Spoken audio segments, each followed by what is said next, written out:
Ne znam jesam li to dobro čula, ali u početku zapravo nisu mnogi vjerovali u tu vašu pjesmu. Pa mislim, mi smo vjerovali što je najbitnije, ali dosta je bilo sa strane nekih komentara, kako se to kaže, zajedljivi, ne znam pojma i tako nešto. Ali nisu bili čak ni prezli jezici. Onako svako tu nešto dobacuje kako to i obično biva na bespućima interneta.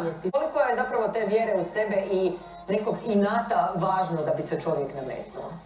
Pa ja mislim da je bitno slušati šta ljudi kažu, ali ako ćeš raditi samo što ljudi kažu i nećeš raditi onako kako ti zapravo golica u duši, mislim da ćeš se tu zapravo pogubiti i izgubit ćeš tu karizmu koju ti nosiš i koju ti možeš prenijeti na ljude i koji oni mogu, ako rezoniraju s tim, shvatiti, jer onda si u tom trenutku si ti. A ako nisi ti, nekako mislim da možeš ti najviše slušati savjet, možeš ti imati i hit pjesmu i sve, ali nekako ako nisi to ti na kraju dana, što si ti? Izlazak iz zone komfora koju smo zapravo spominjali negdje na početku. Sad kad ste se tako lijepo spojili, hoće li se ta suradnja nastaviti? Imate li možda nekih hitova u skorije vrijeme koje planirate?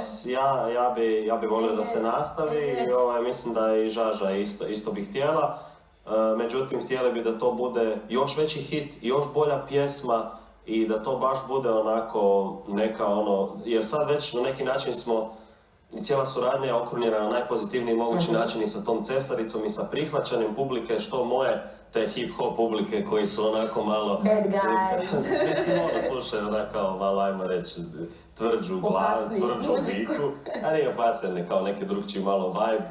I što od Žažine strane, gdje je njena publika mene prihvatila, tako da mislim da im dugujemo definitivno kao krunu te suradnje još bolju stvar, još kvalitetniju, na kojoj ćemo opet biti valjda do 7 ujutro, 5 dana za redom dok skroz ne poludimo, i tako da sigurno ćemo nešto napraviti, ali nećemo ništa izbacivati dok nismo baš onako zadovoljni.